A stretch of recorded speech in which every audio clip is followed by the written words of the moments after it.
Dekat. Ay.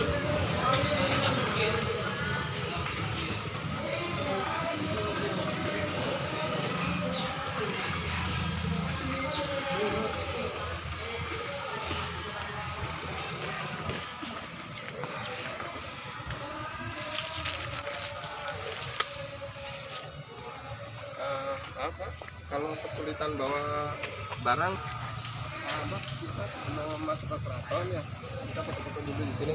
Ini namanya Gapura Adi. Adi artinya kuat. Sesuai namanya, Gapura ini belum pernah direnovasi, sudah 500 tahun atau 5 abad. Yang mendirikan adalah raja pertama Cirebon yang bernama Syarif Hidayatullah. Beliau bergerak Sunan Gunung Jati, salah satu anggota Dewan Wali Songo. Untuk lebih lengkapnya nanti ceritanya di dalam. Gitu. Silakan, Pak. Ini nggak apa-apa diambilin fotonya dibantu Bapak ya? Iya, nggak apa-apa. Enggak.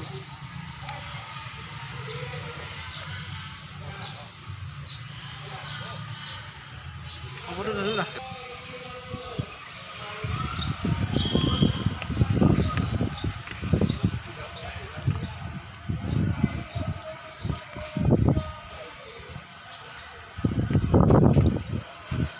ucapkan selamat datang ya Mbak Mas, Mbak Mas. Duduk santai sambil diceritakan sejarah mengenai berdirinya Keraton Kesepuhan. Jadi singkatnya, Keraton Kesepuhan ini didirikan oleh Syarif Hidayatullah setelah Syarif Hidayatullah itu menjadi raja di sini. Sebelum jadi raja, Syarif Hidayatullah itu punya seorang pemimpin. Jadi beliau ini mempunyai jabatan sebagai menteri yang membantu kinerja pakdenya atau paknya yang bernama Raden Walang Sungsang. Seperti yang kita tahu dalam film-film di MNC Kembalinya Raden Kian Santang, Raden Walang Sungsang adalah anak tertua dari Nimas Subang Larang. Yang kemudian anak-anak dari Nimas Subang Larang ini pergi dari negerinya, yaitu dari Pajajaran. Pajajaran itu adalah Bogor, untuk mendirikan pusat penyiaran Islam atau pemerintahan Islam. Dan ditemukanlah yaitu di Cirebon. Nah, Nimas Rarasantang itu adalah ibu dari Sunan Gunung Jati, hasil pernikahannya dengan Syarif Abdullah, salah satu raja di Mesir keturunan dari Rasulullah. Jadi Syarif Hidayatullah itu lahirnya di Mesir.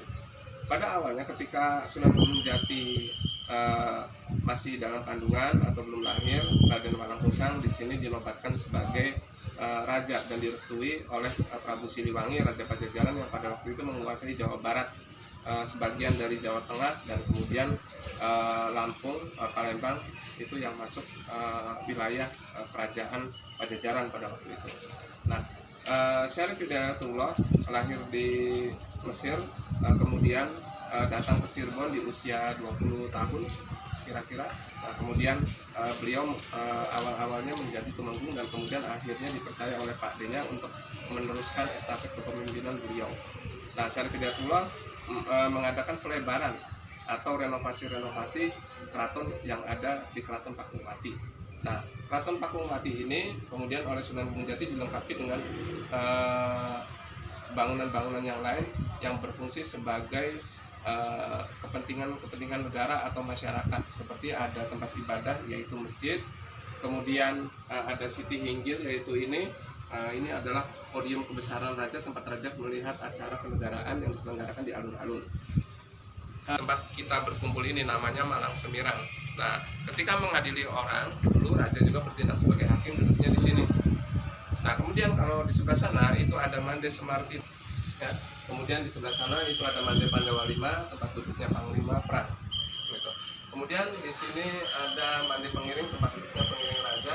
Kalau di sana itu Mande Karesmen, tempat gamelan. Jadi gamelan itu dibunyikan ketika raja dan rombongan masuk ke area sini. Nah, ini fungsinya untuk menyambut raja. Nah, gamelan sekarang dibunyikan setiap setahun sekali, yaitu Idul Fitri dan Idul Adha. Gitu. Nah, ini di sini diselenggarakannya tabuh gamelan itu hanya sederhana, tidak banyak juga orang yang menonton, hanya Sultan aja beserta pengiring-pengiringnya sekarang.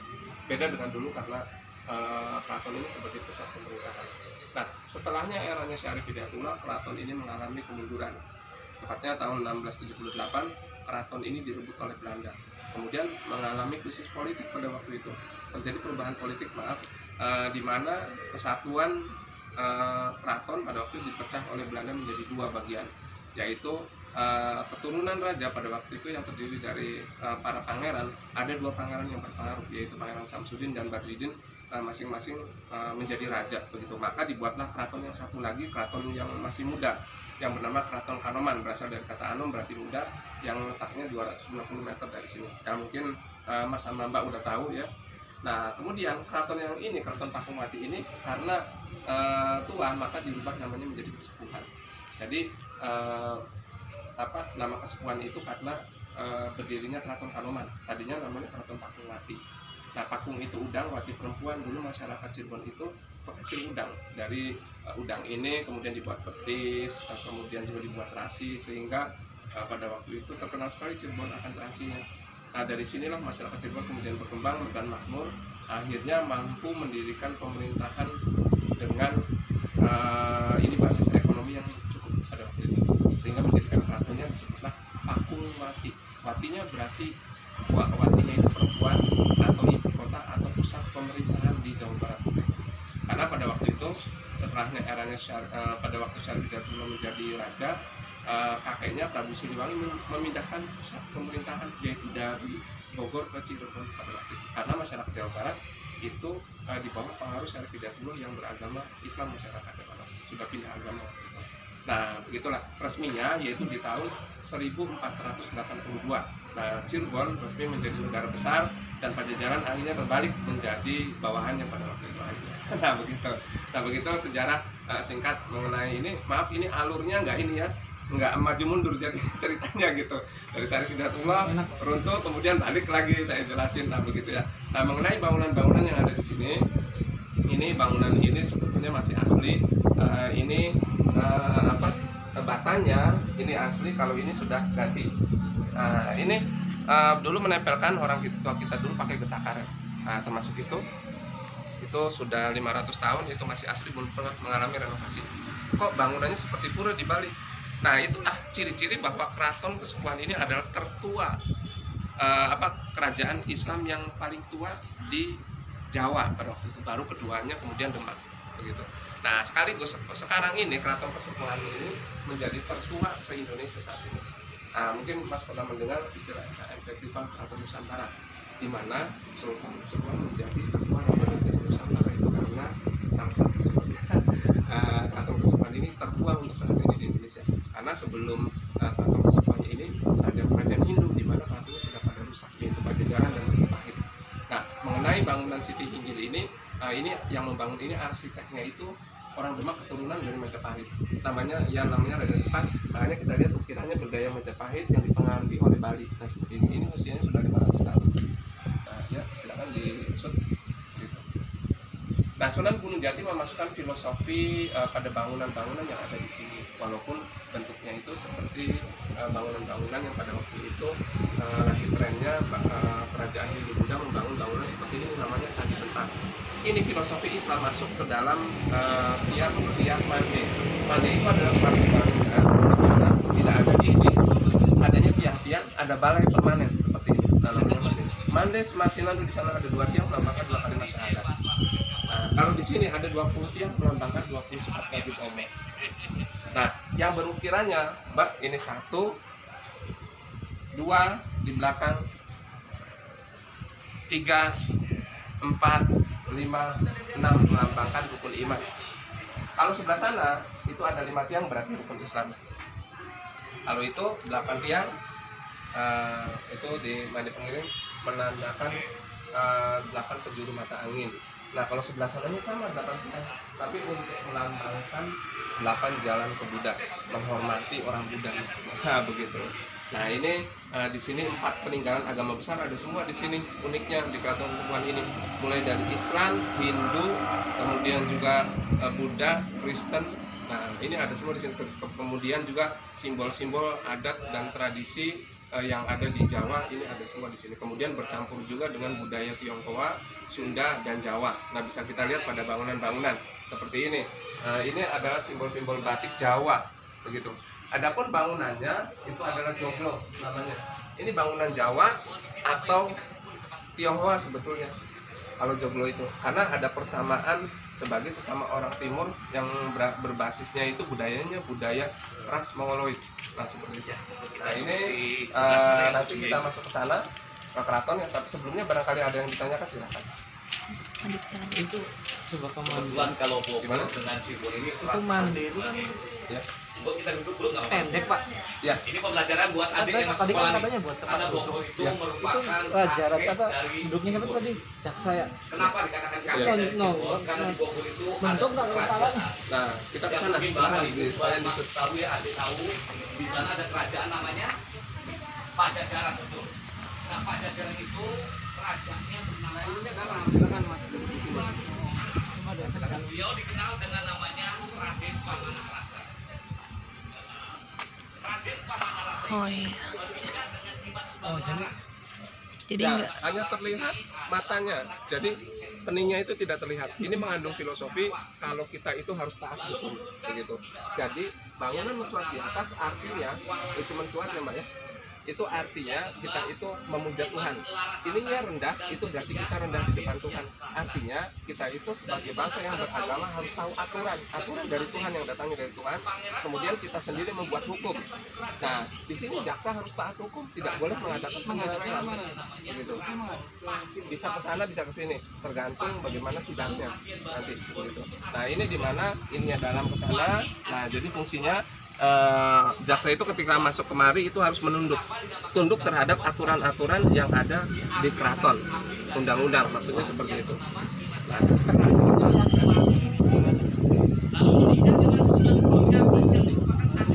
tahu kiranya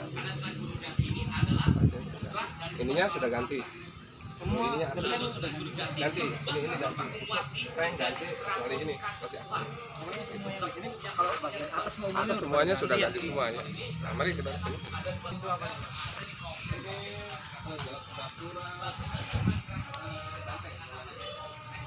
Nah, ini gayung. ya, Lingga itu laki-laki, Yoni perempuan. Ya makanya bentuknya kayak laki-laki dan perempuan. Ya. Nah, ini adalah simbol kesuburan. Jadi sebagaimana sifat laki-laki dan perempuan, kalau digabungkan akan menghasilkan keturunan. Simbol seperti ini itu dipasang di tiap negara yang akan mendirikan pemerintahan. Maksudnya di tiap tempat yang akan diselenggarakan pemerintahan di situ. Artinya daerah itu layak dihuni oleh populasi warga. Kemudian daerahnya juga subur, makmur, mampu mensejahterakan rakyatnya atau masyarakatnya. Makanya simbol Linggayoni ini dipasang sebagai lambang kesuburannya. Di negara kita, Republik Indonesia, Presiden pertama kita Soekarno juga membangun Linggayoni. Lingganya itu Monas, ya. Yoninya itu gedung DPR MPR. Makanya kalau kita perhatikan gedung DPR MPR itu seperti perempuan. Nah, ya. Cuma beda bentuk aja, tapi intinya mirip. Ini dibikin Hanya sebagai simbol. sebelum kapan dimulai pembangunan atau Ada waktu mau mendirikan sebuah pemerintahan zamannya Raden Walang Sungsang. Nah, begitu. Ya, tapinya tempatnya tadinya bukan di sini. Ini dipindah-pindah. batu atau Batu. bukan sini ini? Dari zaman dulu memang batu. Iya. Ini diziarahi oleh orang Hindu. Kalau orang Hindu ke sini, ziarahnya ke sini. Karena ini juga itu perwujudan siwa. Jadi menurut mereka itu asal muasalnya manusia itu dari siwa. Tapi oleh Syarif Hidayatullah dikatakan asal muasalnya manusia itu dari Adam dan Hawa. Makanya lingga itu dikatakan Adam, yoninya adalah Siti Hawa. Nah, seperti itu. Nah, di sini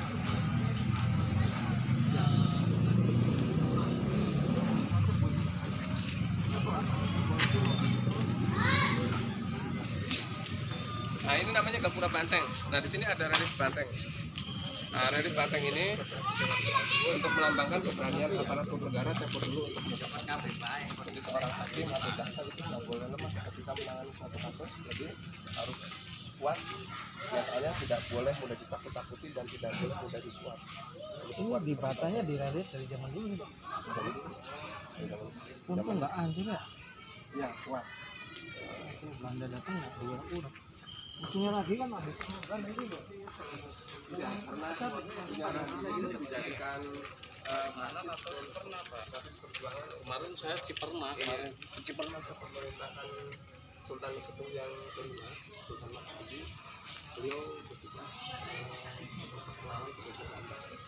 dengan menggunakan tifus lipat. Beliau membangun sebuah bunker-bunker atau pusat pertahanan itu di luar keraton agar keraton ini jangan hancur. Maka difokuskanlah, dibikinlah gua-guaan buat Sunyaragi. Ketika ditanya sama VOC, maka Sunyaragi itu untuk tempat bersenang-senang, yaitu villa, bikin villa, rumah kediaman, ada taman air apa. Mendengar ini Belanda senang. Wah, ini rajanya pengen senang-senang, pengen dugem begitu. Nah, padahal setelahnya ketahuan bukan tempat dugem, ternyata untuk tempat kegiatan ibadah, mengaji, kemudian juga iktikaf, dan kemudian untuk memerangi Belanda. Maka kemudian diserang buat Sunyaragi sebelum rampung. Nah, begitu. Maka pembangunan itu sebetulnya belum selesai.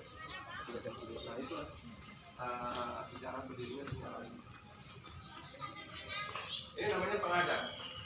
Nah, Pengada ini sebenarnya kantor zaman dulu, tempat para komandan pasukan dulu untuk mengatur pekerjaan para prajuritnya dulu di sini. Jadi dari depan itu kalau ada tamu itu harus melapor juga di sini. Nanti akan diarahkan masuk dalam pintu regol untuk tamu yang membawa kedatangan. Tapi kalau jalan kaki masuknya lewat sini.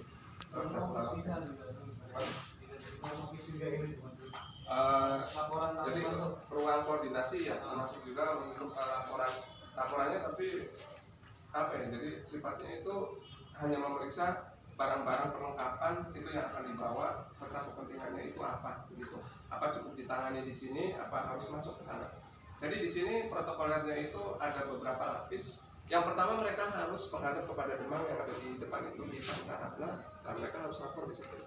Nah, kemudian masuk sini, lapor juga di sini. Kalau mereka mau ada perlu sudah ditangani di sini. Tapi kalau semuanya harus ke dalam, mereka harus tadi yang di Gambok ya di situ. Di situ kan ada Pancaratna atau Mande lagi di situ. Nah, lapornya di situ. Kalau sudah cukup di situ, mereka nggak perlu masuk ke sini begitu. Tergantung Mande itu jadi bukan, jadi Mande itu semacam apa ya, bangunan begitu ya, semacam pos-pos begitulah bangunan. Iya begitu. Mari kita masuk ke sini. Ini tadinya ada lonceng dan sekarang disimpan di museum. Nah, ini Di sini lonceng. iya, loncengnya di sini. Lonceng ini sebagai penanda waktu dan juga untuk menandai setiap orang yang masuk ke keraton.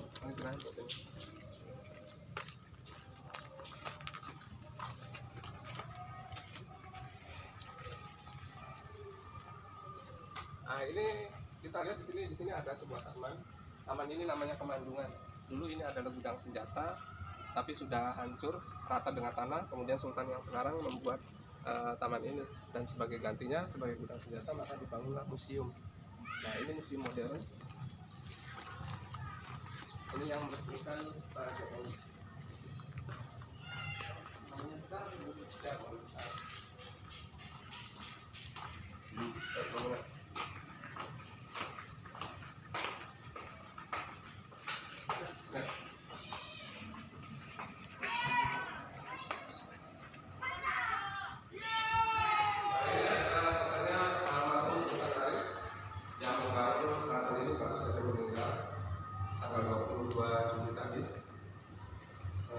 kemudian ini silsilah dari Arif yang ke atas adalah Sunan Gunung Jati sebagai raja pertama.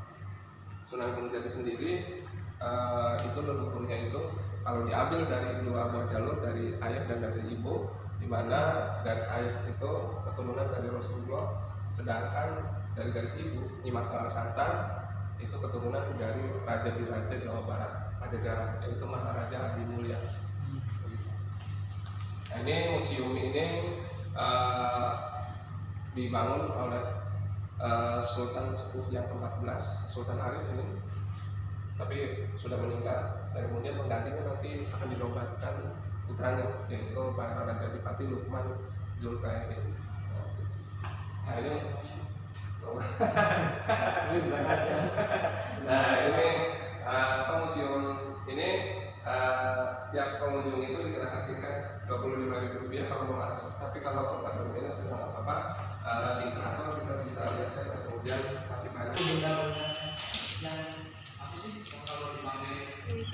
Biar lebih tahu mengenai sejarah dan kondisi bangunan. Betul lebih private. Ini kan lebih Iya, enak ya. lebih enak begini. Silakan. Ini kursinya ya. Hatnya Mbak.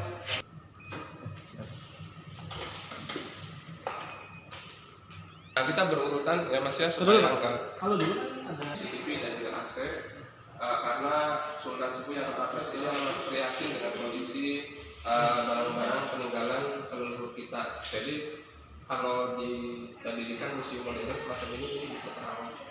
Baiklah, sekarang kita lihatnya secara berurutan. Mulai dari sini. Ini L2, kemudian L4, ya. Ini L1, L3, L5. Nah, ini senjata-senjata ini disuplai dari Pajajaran, negeri kakeknya Syarif Hidayatullah. Begitu. Karena pada waktu baru berdirinya, keraton ini belum lengkap persenjataannya. Tapi di antara lemari-lemari ini, lemari kaca ini ada senjata tradisional khas masyarakat Cirebon atau perbatasan. Nah, seperti ini cangat. Nah, ini cangat. Kemudian juga Cirebon itu satu ini sebetulnya, satu kultur. Cirebon, Indramayu, Brebes, Tegal, Purwokerto itu satu. Ciayu Majakuning itu ya, sampai ke Brebes, bukan. Tegal ya? Bukan Ciayu Majakuning. Indramayu, Cirebon, ke Jawa Tengahnya Brebes, Tegal, Purwokerto. Nah, walaupun secara administrasi negara gitu, mereka itu Brebes, Tegal dan Purwokerto itu masuk wilayah Jawa Tengah, tapi mereka itu satu kultur dengan budaya kita begitu. Nah, senjata mereka ini seperti ini, congkrang, hampir menyerupai kujang semua ya. Sebetulnya cangat itu atau budi itu awalnya itu kujang, kemudian dirubah oleh masyarakat perbatasan Jawa Tengah Jawa Barat itu menjadi senjata tersendiri, yaitu cangat, budi dan congkrang. Nah, ini di sini di bawah ini ada ini diperkirakan ya, ini diperkirakan ini ranjau. Jadi ranjau dulu tidak meledak. Jadi untuk melukai prajurit pejalan kaki. Nah, begitu. Nah, kalau ini dari Mesir atau bergaya Mesir. Nah, ini kotak dari negerinya ayahandanya Sunan Gunung Jati. Yaitu Syarif Abdullah. Ada juga kotak ini dari pemberian atau yang dibawa oleh Putri Ongtinio, Putri Kaisar Cina yang diperistri oleh Sunan Gunung Jati, yaitu ini. Ini peti. Ya. Kemudian ada juga kotak jamu dari Cina, kemudian juga keramik-keramiknya seperti ini. Nah, ini teh poci untuk bikin teh poci seperti ini. Tuh bawaannya mau diangkin gitu. Ya. Kemudian ini ada meja. Meja itu kakinya tidak panjang ya dulu. Kenapa kakinya pendek? Karena orang dulu itu tidak mau duduk di kursi, duduknya maunya di lantai. Jadi kursi itu tidak penting dibuat. Nah, seperti ini makanya mejanya. Jadi seperti meja Jepang. Bedanya kalau meja Jepang itu bulat, kalau di masyarakat kita itu mejanya persegi 4 sama dengan dari Mesir, ada persamaan gitu. Nah, ini koin zaman dulu namanya tengahnya bolong, itu namanya kepeng, uang kepeng. Ini ada senapan dari Mesir dan Portugis. Kalau dari Mesir ini didapat dari negeri ayahanda Sunan Gunung Jati, Syarif Abdullah. Kalau ini Portugis ini hasil rampasan perang. Cirebon pernah terlibat perang dengan Portugis tahun 1527. Ketika Syarif Hidayatullah mengutus menantunya yaitu Fatahillah untuk mengusir Portugis dari Sunda Kelapa dengan dibantu Kesultanan Demak waktu itu dengan prajurit pilihan yang jumlahnya tidak terlalu banyak sebetulnya waktu itu. Perangnya di Banten tak? Di Jakarta, Sunda Kelapa.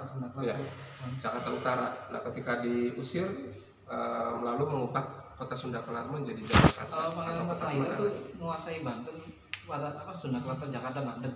Jakarta, iya. Jakarta aja Utara. Banten juga.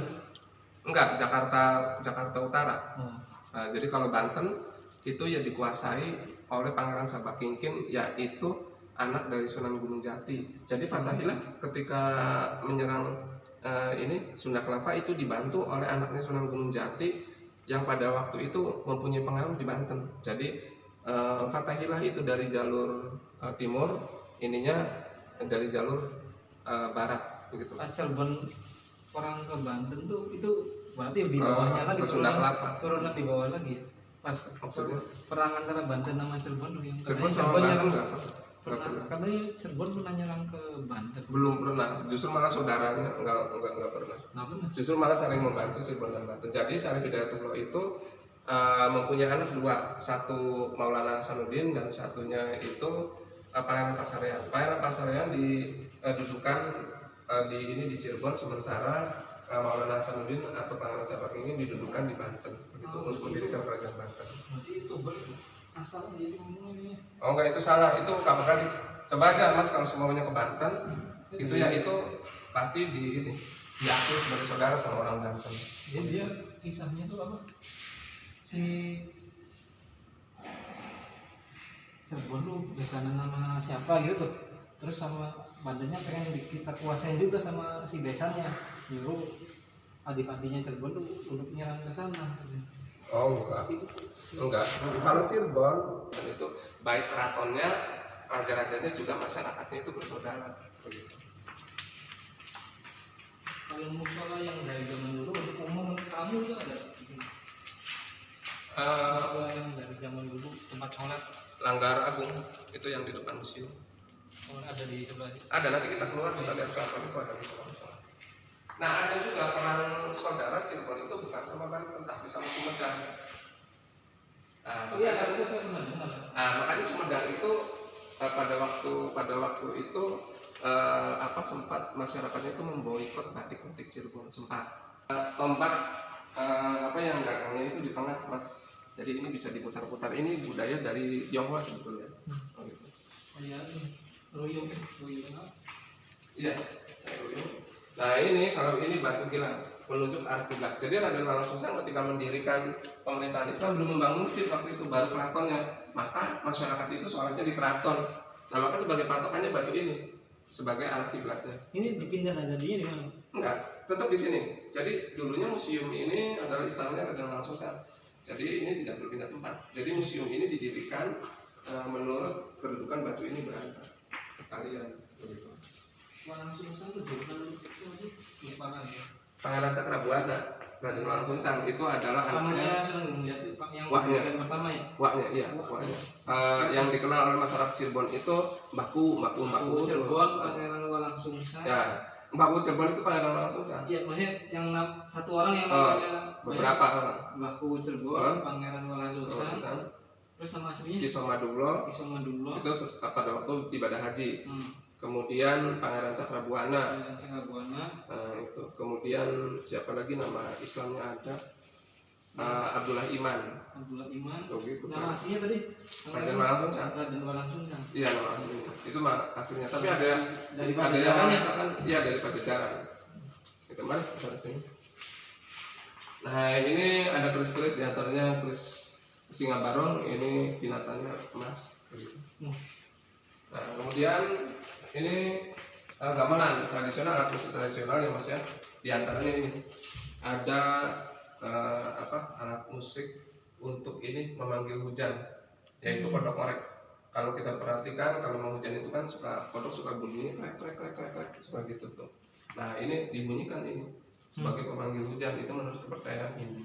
Tapi kemudian kata Sunan Kalijaga yang merupakan murid dari Sunan Gunung Jati harus sholat dulu, maka sholat peminta hujan kemudian dibunyikan ini baru kemudian turun hujan. Maka kemudian umat Hindu pada waktu itu akhirnya masuk Islam. Gamelan dari Banten di mana dibawa oleh Sunan Ampel ke sini. Pada awalnya Sunan Ampel itu sebelum kedatangan Sunan Gunung Jati dari Mesir, Sunan Ampel terlebih dahulu dakwah di sana di Banten. Dan sebagian kecil dari masyarakat Banten sudah masuk Islam. Akhirnya ketika Sunan Gunung Jati datang, Sunan Ampel menyerahkan kepengurusan umat kepada Sunan Gunung Jati. Secara simbolis menyerahkan ini gamelan ini untuk Sunan Gunung Jati. Kendaraan raja ini mengandung 3 unsur kebudayaan. Sayapnya itu Mesir, tanduknya itu liong dari Cina, kemudian belahnya itu gajah dari India. 3 kebudayaan ini dijadikan satu, dilambangkan dengan Trisula. Makanya makhluk ini menggunakan Trisula. 3 bangsa ini terlibat dalam misi penyebaran agama Islam dan budaya mereka sangat berpengaruh di Cirebon. Kereta ini ditarik oleh kerbau bule 4 ekor dan kemudian ininya bahan bakunya itu dari kayu dari Kalimantan atau kayu rambat. Ini dipilih kayu yang sangat tua sehingga kayunya itu memancarkan seperti beling, kilatan-kilatan atau cahaya-cahaya. Nah itu di gundukan-gundukannya itu kelihatan ada terak-terik. Nah itu kata orang sih itu fosil, jadi hampir fosil kayunya itu sehingga keluar batu, cahaya batu dari dalam. Kelihatan Mbak cahayanya. yang enggak, yang gundukan ini. Nih di sini. Ini daerah ini. Nah ini kelihatan tuh, kelihatan biru. Nah, kelap kulit putih. ada kelap kulitnya. Bener-bener udah batu bos itu. Batu. Itu bisa dipakai sampai sekarang? Oh sekarang udah nggak dipakai sebetulnya, walaupun bisa tapi khawatir. Jadi ini di sana. Ini aja kan di sana kan ya? Iya di sana. Sana ada tanah kayak. Iya. Tangannya Oh, bisa dibuka. bisa dikunci. Nah kalau ini meja dan kursi. Ini ukiran Eropa, budaya Eropa. Ini yang mengukirnya orang dari Kaliwulu. Jadi orang desa Kaliwulu itu pandai sekali mengukir sampai sekarang. Makanya terkenal dengan furniture-nya Kaliwulu itu. Kemudian ini di sini ada bayonet. Bayonet ini adalah senjata tajam yang dipasang di ujung senapan. Kalau ini trisula, ini mata-mata tombak. Kemudian ini ada bermata sapi, ada juga ini semacam senjata tajam kecil. Ini fungsinya untuk tusuk konde katanya. Dan nanti prajurit dulu ada yang menyamar jadi perempuan pakai ini pakai sanggul, nanti ini untuk tusuk konde. Keren nih. Nah ini adalah senjata, ini adalah baju atau rompi perang. Ini Udah ada ya? Portugis sebetulnya. Rampasan perang. Rampasan perang dari Portugis. Sebetulnya bangsa kita bisa membuat barang-barang seperti ini. Cuma pada waktu era berdirinya kerajaan Islam, kerajaan Hindu Buddha seperti Majapahit itu tidak mewariskan teknologi yang mereka miliki, termasuk pembuatan meriam. Jadi itu makanya bangsa kita itu pada waktu berdirinya itu impor dulu dari